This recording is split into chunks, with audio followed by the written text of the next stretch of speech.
ಆಲೂರು ತಾಲೂಕು ಬೈರಾಪುರ ಗ್ರಾಮ ಪಂಚಾಯಿತಿ ವ್ಯಾಪ್ತಿಗೆ ಒಳಪಡುವ ಹೊಸೂರು ಗ್ರಾಮದಲ್ಲಿ ಪ್ರತಿ ವರ್ಷದಂತೆ ಈ ವರ್ಷವೂ ಕೂಡ ಗ್ರಾಮದ ದೇವರುಗಳಾದ ಆಂಜನೇಯ ಸ್ವಾಮಿ, ಕನ್ನಂಬಾಡಿಯಮ್ಮ, ಉಡುಸಲಮ್ಮ ದೇವರುಗಳ ಕಾರ್ತಿಕ ಪೂಜಾ ಮಹೋತ್ಸವವು ಧಾರ್ಮಿಕ ವಿಧಿವಿಧಾನಗಳೊಂದಿಗೆ ಅದ್ಧೂರಿಯಾಗಿ ನೆರವೇರಿತು.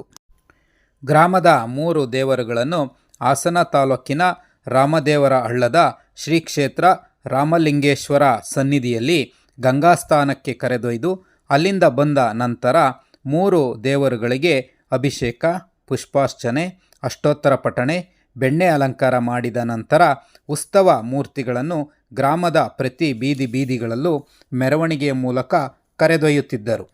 ಆ ಸಂದರ್ಭದಲ್ಲಿ ಗ್ರಾಮದ ಪ್ರತಿಯೊಬ್ಬರೂ ಕೂಡ ತಮ್ಮ ಮನೆಗಳ ಬಳಿ ದೇವರು ಬಂದಂಥ ಸಂದರ್ಭದಲ್ಲಿ ಹಣ್ಣು ಕಾಯಿ ನೈವೇದ್ಯ ನೀಡುವ ಮೂಲಕ ದೇವರ ಕೃಪೆಗೆ ಪಾತ್ರರಾಗುತ್ತಿರುವುದು ಕಂಡುಬಂದಿತು.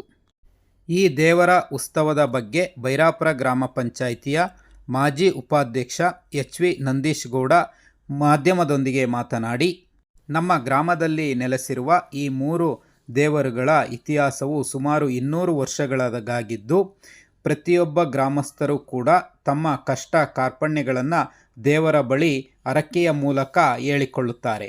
ಇದರಿಂದ ದೇವರು ಅವರಿಗೆ ಎಲ್ಲ ಕಷ್ಟ ಸುಖಗಳಲ್ಲಿ ಪರಿಹಾರವನ್ನು ದೊರಕಿಸಿಕೊಟ್ಟಿರುವುದರಿಂದ ಪ್ರತಿಯೊಬ್ಬರಲ್ಲೂ ಕೂಡ ನಮ್ಮ ಈ ಗ್ರಾಮದ 3 ದೇವರ ಮೇಲೆ ಅಪಾರವಾದ ಶ್ರದ್ಧಾ ಭಕ್ತಿ ಇರುವುದರಿಂದ ಪ್ರತಿಯೊಬ್ಬರೂ ಕೂಡ ನಮ್ಮ ಗ್ರಾಮ ಸೇರಿದಂತೆ ಸುತ್ತಮುತ್ತಲಿನ ಗ್ರಾಮದವರು ಸೇರಿ ಈ ಕಾರ್ತಿಕ ಮಾಸದಂದು ನಾವು ಪ್ರತಿ ವರ್ಷವೂ ಕೂಡ ದೇವರ ಉತ್ಸವವನ್ನು ಅದ್ಧೂರಿಯಾಗಿ ಮಾಡುವ ಮೂಲಕ ದೇವರ ಕೃಪೆಗೆ ಪಾತ್ರರಾಗುತ್ತಿದ್ದೇವೆ ಎಂದು ತಿಳಿಸಿದರು.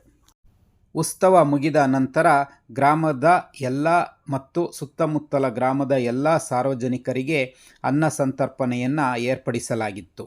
ಈ ಸಂದರ್ಭದಲ್ಲಿ ಗ್ರಾಮದ ಮುಖಂಡರಾದ ದುಬೈ ದೀಪಕ್, ಶಶಾಂಕ್, ಗುರು, ಶಶಿ, ಪ್ರತಾಪ್, ಅಭಿ, ಮಂಜು, ಪ್ರದೀಪ್, ಪುಟ್ಟರಾಜು, ಲಾರಿ ಮನು, ಮೋಹನ್, ಹಿರಿಯರಾದ ಲಿಂಗರಾಜು, ಸುಬ್ರಹ್ಮಣ್ಯ, ಟೈಲರ್ ವಿರೂಪಾಕ್ಷ, ಪ್ರಕಾಶ್, ಶೇಖರ್, ಚಂದ್ರಶೆಟ್ಟಿ, ಅರ್ಚಕರಾದ ರಂಗಣ್ಣ ಮತ್ತು ಗಂಗಣ್ಣ ಎಂಬುವವರು ಉಪಸ್ಥಿತರಿದ್ದರು.